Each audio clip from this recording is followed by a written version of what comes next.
I'm not going to interrupt her anymore. That way you can hear the whole thing as once. Color, value, shape, texture, those things are the smallest elements that we have in artwork, and we put those together to create an artwork. So let's talk about our first element of art, line. So a line is something we're very accustomed to. We write with it, we draw with it. But simply put, a line is a mark with length and direction. So what are some words that we can use to describe some different types of lines? Let's look at this image by Jean-Michel Basquiat and see what kinds of lines that we can find. You might see some straight lines. There's straight lines here. There's curvy lines. There's jagged lines.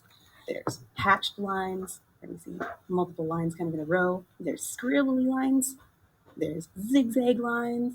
We've got kind of curly-Q lines and even some drippy lines. So we can use all kinds of adjectives to describe lines in artwork. Now, line variation. When we talk about line variation, we're talking about using a variety of thin and thick lines or varying the weight of a single line to create interest. So when I talk about line weight, I'm talking about how thick or thin it is. So if we vary the weight of a single line, we might start very thin and then make it get thicker in the middle and then thin again at the other end. So we're going to look at an artwork by illustrator Kim Jung-gi. So when we look at his ink artwork here, how is he using line variation in this image? We can see examples of some thicker lines, along with lines that start thick at the edge and get thin towards the end. Here we see thicker lines that follow the outside edges and thinner lines on the inside. So he uses a wide variety of line variation to help create interest in this image. Now, contour lines are probably some of the first lines that we draw when we start to learn about art. So contour lines are lines that follow the outer edges of an object. They're kind of like an outline. So when we look at these drawings by Egon Schiele, he uses contour lines a lot in his artwork. So we can see how the lines are primarily just following the outer edges of the subjects that he is drawing, whether it's buildings or people. And what's interesting about his use of contour lines is sometimes he kind of stops drawing them. So we have sort of empty spaces, and our brain kind of fills in those gaps to figure out what's going on in between those spaces. Another type of contour is blind contour. So it doesn't mean that we close our eyes when we're drawing, but it does make us blind in kind of a different way.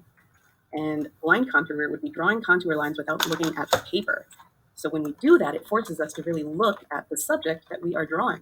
So we stare intently into the soul of whatever it is we're drawing. Maybe it's a person. It's going to make them really uncomfortable because your eyes never leave them when you're drawing them. And what's really fun about blind contour is they usually turn out looking pretty goofy. So as you can see here, things are not usually in the right place, but that's what makes them really fun to look at and fun to do. It's usually pretty amusing to look down and see your artwork after doing a blind contour drawing. So although these may look really messy, they are actually really important because they help us see like an artist. So we're following the edges with our eyes, and we're starting to get those sort of spatial skills that we need when we're drawing in order to draw things realistically. So it's kind of good practice to get into the habit of doing blind contour, maybe even just as a warm-up before you do any sort of regular drawing. But we're going to move on to the next element of art, and the next element is value. So when we talk about value, I don't mean things like, oh, that's expensive, or family values, right? This is a different type of value. So in art, value is the lightness or darkness of something. So is it black, gray, white? Those are values, how light or dark things are. So here we see an example of some value scales. So a scale of values would just be going from light to dark or dark to light. So value just tells us whether things are light or dark or somewhere in the middle. And that leads us into our next element of art, which is color. So how do we see color? This is kind of a science question. What we need in order to see color is a light source to shine its beautiful rays down, and it's going to hit an object, whatever that may be.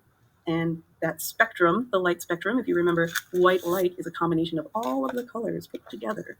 So as that white light shines down onto an object, parts of that spectrum bounce back. So the parts that bounce back end up in our eyes, and then all those cones and rods do all their little sciencey stuff and interpret the color, and it sends all of those little brain waves to us, and it's like, oh, hey, that's a color. Let's simplify that a bit. I'm not a scientist, clearly, but color is basically seen by light reflecting off of an object. That's a lot easier. What are some words that we can use to describe different colors? First of all, hue would be the name of a color. Think things like red or blue or green or turquoise or mauve. The next word that we can use to describe colors would be intensity. So intensity is either the brightness or the dullness of a color. We can also call this saturation. So if a color is really intense and vivid and bright, then it would be very saturated. If it's very dull and dingy, it would be desaturated. So it would not have a lot of intensity to it. But when we look at artworks, we can use all kinds of different adjectives to describe colors.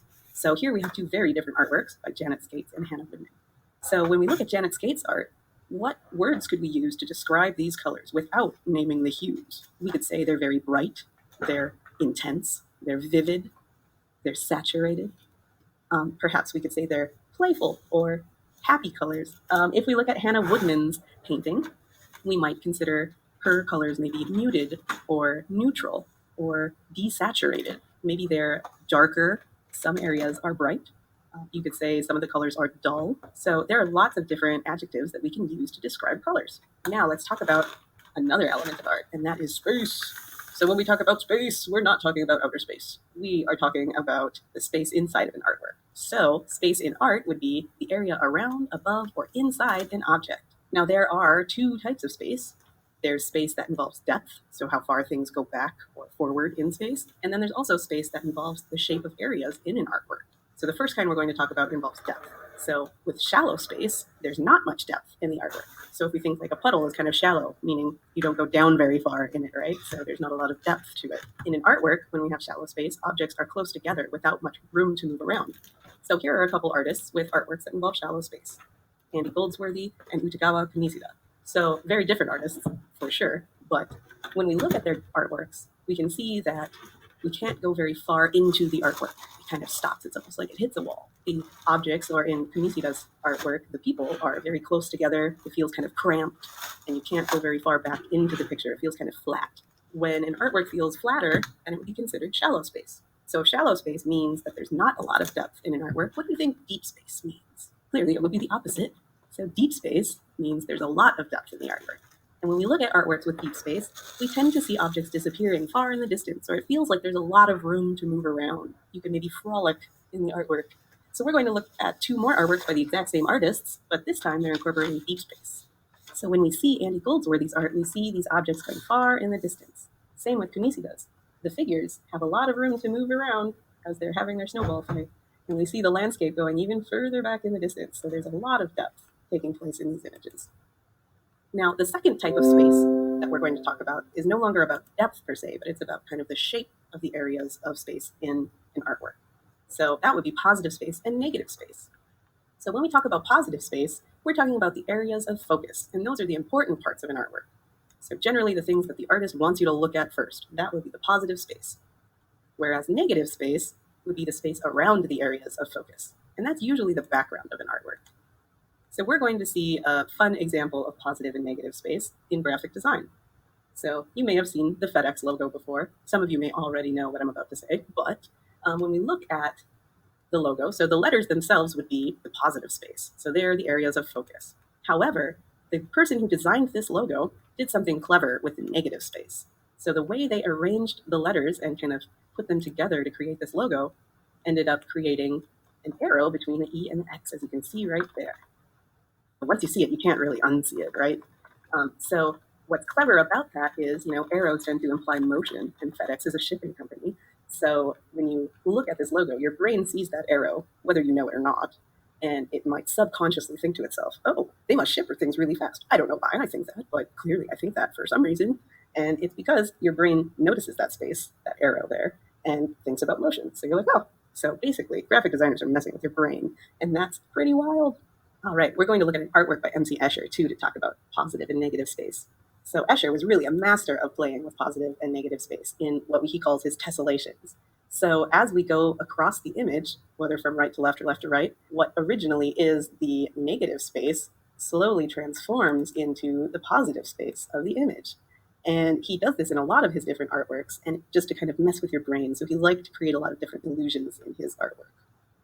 Another element of art is shape and form. Let's take a look. Shape would be on the left, form is on the right. So what's the difference between the two? Well, shapes are two-dimensional, and forms are three-dimensional. So when we look at a shape, it has two dimensions. It's got height and width, whereas a form has three dimensions, so it has height, width, and depth. That's the primary difference between the two. One is flat, one has volume to it. Now, there are two ways of describing shapes and forms, and that would be the terms geometric and organic. So when we think about geometric lines, shapes, and forms, we see them as being mathematical. and they often have hard, sharp edges, with the only exception being circles and spheres. So circles and spheres are considered geometric because they don't really exist in nature, or at least perfect circles and perfect spheres don't really exist in nature. There's always some kind of inconsistency in them.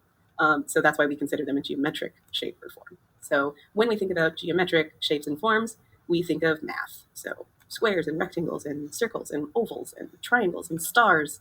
Maybe we have hexagons and heptagons and octagons and nonagons. Nonagon's my favorite word. I love it. When we think about geometric forms, perhaps we have a cube or a pyramid or a cone, a sphere. Maybe we want to get crazy and have some polygons or icosahedrons or dodecahedrons. That's also one of my favorite words. Dangerous dodecahedrons. You got to watch out for them. So geometric involves those math shapes. Anytime you think of something you learned in geometry, geometric. All right, now organic, we're not talking food. When we talk about organic lines, shapes, and forms, we are talking about similar to organic food in that it's natural. So organic lines, shapes, and forms are natural or free form, and they tend to have curvy or soft edges. So let's look at a few examples. A lot of times when we look at or try to describe organic shapes or forms, we don't really have words for them. They're usually just blobby shapes or blobby forms or, weird. I don't have words for whatever that is. It's a thing that is very natural. So when we talk about organic things, we don't usually have names for them. Now let's talk about our last element of art for today, and that is texture. So what is texture? It's how something feels or appears to feel. Now, there are two categories of texture. And so when I talk about categories, I'm not saying like adjectives for describing how something feels, but just different types that we would describe. And the first is actual texture. And that's texture you can actually feel. So, for example, if I were to touch my shirt, it feels soft, right? Or if I were to run my hand across the sand on a beach, it's going to feel kind of gritty. Or maybe I'm playing with slime and it's going to feel squishy and slimy. So that's how things actually feel. Now, a lot of times in two-dimensional art, especially, we have something called visual texture. And that is texture you can see, but you can't feel. We also call this implied texture. So we're implying that it feels like something, but it doesn't actually feel that way. So I'm going to give you a pop quiz. This is an artwork by Damien Hirst. It is a diamond-studded human skull. Quite a bit morbid, also quite a bit expensive.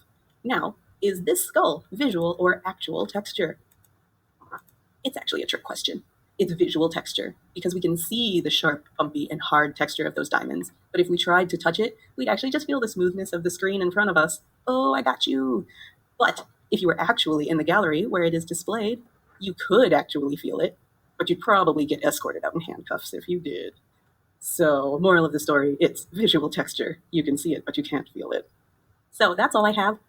Okay. So, like I said, I know that might have been a little longer to sit through a log and listen to that, but typically that takes me about 2 days to cover when we go through it on the board, and I draw out examples. I did like that she showed you guys some of these artists. Like this is Basquiat. He's a very popular graffiti style artist, modern. This illustrator is very common right now to see in the modern art world. Um, Egon Schuler, however you say his last name, depends on who's pronouncing it. Um, his work is pretty still modern. And then let's see, she showed you guys somebody else. Uh, Janet Skates is a modern painter. This is older artwork, but right here, Indy Goldsworthy, I talk about a lot too when we talk about sculpture. So I do like her video because it gives you some modern art mixed in with it. Now, I'm not going to go through my element slideshow because you just listened to all the definitions of elements and you didn't even have to write them down because you have them right here. They're already typed out for you. They are linked under, let's see, they're not under that. They are under the Elements of Art unit. All of the materials for Elements of Art will be going through in there. So, my PowerPoint, I talked through this one. If you want to watch it, it's 9 minutes long. Then the line one I'm going to cover in just a second. It takes about 4 minutes. It's really quick.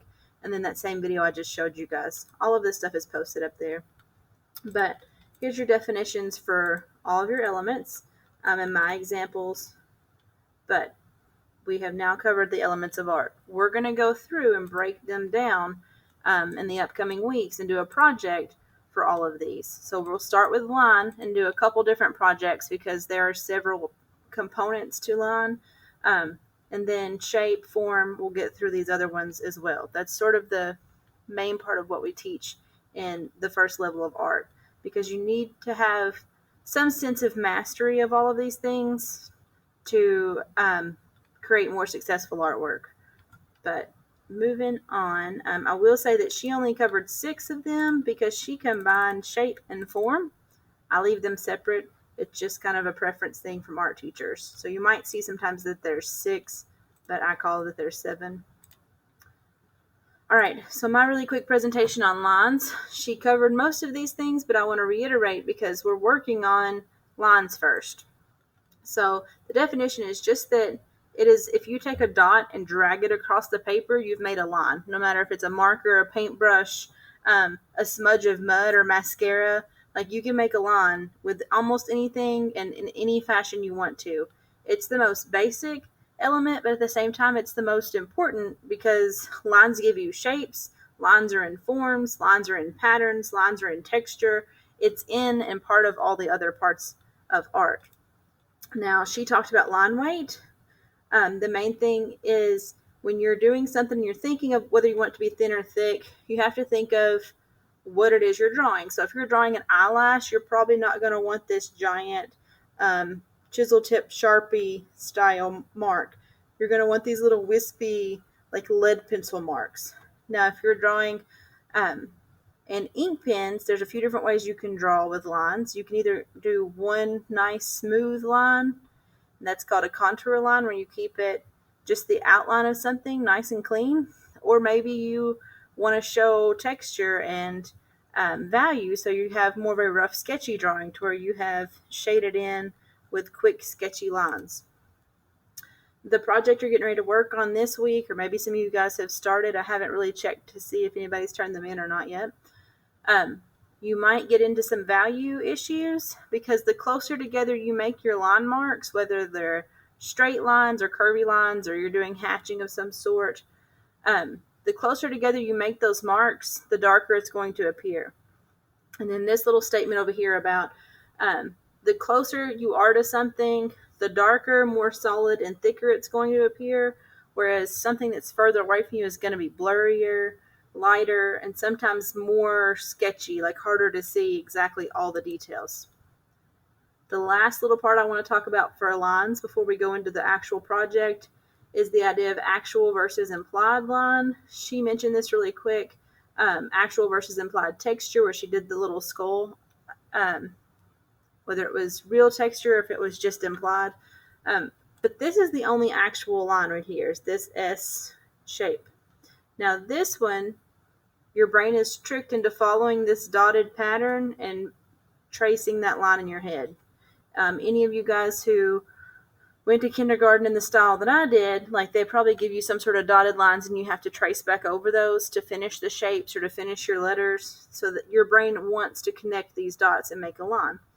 Over here, because of how the artist stopped those horizontal stripes at the exact spot, it makes you see this as a line or like a border between the two different areas. And then this right here, there's not even a line there, it's just two shapes, but it's a boundary, so it creates its own line in that way. Okay, any questions about all of this before I go into talking more about the project? You can type, I have my chat up, so you can type it in or chime in if you have any. I'm going to move into my dot cam. I apologize. My stuff is all on my other computer screen, so if it looks like I'm just ignoring the meet, it's because I'm looking at two different computers. All right, so I posted your assignments up before I get too far into this dot cam. I posted the assignments to go up on Tuesday, and then you got to remind today about pacing yourselves. You have this chunk of time that no other teachers right now should be meeting with you between 1 and 2:30 on Wednesdays, right? We're on Wednesday. So nobody else should be meeting with you at this point. So hopefully you have at least this kind of protected time. Now, I know that you're at home, so you might have jobs or parents or siblings or other things that you're tending to. But try to set some time apart each week to work on this class. That way you don't feel rushed Sunday nights or whatever day the due date is to like hurry up and get it done. Because it doesn't always make for the best artwork if you're scrambling. But underneath the actual assignment right here under projects, there's some examples. There's a video of me doing the whole project. Um, One of my kids in last class was brutally honest and told me I was boring him by going through and drawing all of these little lines that I'm fixing to show you guys. But I understand that. That's why I showed you guys the trick of fast forwarding or playing at time and a half speed, or clicking to the end and watching what it looks like. But if you're somebody that really needs the like how to draw this line, then I try to accommodate you guys too. So if you don't like my examples, if you Google line landscapes, you're going to find tons of them. There's some that are colorful. You're more than welcome to use markers or colored pencils to draw your lines. There's some that are strictly black and white. There's some that are simplified. Um, this one is colorful and it shows a wide variety of things. And then you get some that are more the simplified. That one doesn't really have a lot of lines in it. You get some that are more like simplified, just black and white images, but there's a lot of line landscape ideas out there. Now going back to just really quickly how I started on this. This was my finished one. I put as many different types of lines as I could, only as an example. So you do not have to do this many different kinds of lines. If you want to only do straight lines or just these little like free form curvy lines, you can choose one style and stick with it. But I'm going to show you how to start really quickly to make your mountains. If you're doing mountains, there's other options like I showed you guys, the waves, the flowers. So on a sheet of paper, hopefully you have blank paper from picking it up from the school's art kits that I had out. I just started with connecting the left side of the page to the right side of the page. And to make my line less perfect, like I'm trying to avoid this perfect heel scenario or perfect triangle scenario that looks too cartoony for my likes. Now, if you enjoy drawing oversimplified things, there's definitely a place for that style art in the world. But when you're first learning and trying to make things look more realistic, it doesn't hurt to try the different methods that I'll talk to you guys about this year. Now, I will say this style of art where it's oversimplified is the place for that is if you guys have ever watched The Simpsons. It's not the best show for a teacher to reference. But Matt, I can never say his last name. It's like growing. I can't say it right. Anyways, Matt, that is the artist behind The Simpsons, has a lot to say about drawing simplified because he draws Bart Simpson and Maggie like he was a second grade look on the world because he said he likes to keep it really simplified. So drawing these mountains across the page, I just try to connect the left to the right, and then I hold the pencil at the end, and this is my ink pen, hold it at the very end, and I try to like make it bumpier where it's not systematically all the same. That helps it look a little more realistic if it doesn't look like it was perfectly planned. Okay, then you can choose if you want to do sun rays in the background or if you wanted to come in and make like clouds. I like the really long clouds where it doesn't look like a perfect cotton ball.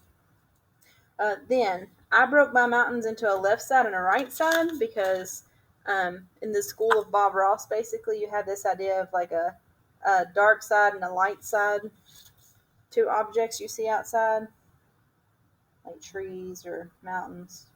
Okay, so I start by coming down the peaks and dividing them up like this. Now, I told first period that I do this thinking of like making a letter S that's really crooked because I make the S back and forth. Okay, so there I've divided them up where it looks like that's where they come down and it creates the form of it to make it look like it's more than just one level. Then I start filling the spaces in with patterns. If you're trying to make a straight pattern and you don't have a ruler and you're struggling to make a perfectly straight line, junk mail or the edges of packaging that's like cardstock works really well. Um, Even at home, I have a ruler, but I prefer to find whatever's closest to me so that I don't have to stop working and get up and go find um, new materials. I don't know about you guys, but my stuff never goes back where it's supposed to. It ends up in another room somehow. But so you go in and start filling it in with line patterns, and you can do straight. Coming back to this one, you could do broken lines, dotted lines, wavy lines, make up a totally new line pattern. That part's all up to you, but then you can fill it in. So that's the overarching goal. Does anybody have questions about the project part now? If not, I will see you guys again on Monday. Don't forget tomorrow during fifth period, you're supposed to be logging in tomorrow morning at 10. They have like a school-wide announcement thing they're working on, another training that you guys have to go through. All right, so if you guys need me and want to stay towards the end, somebody need to stay and fix their Haley maybe need to stay and try to fix your ability to Bryson to upload your photos. I stuttered through that terribly. Okay, I'm gonna turn off.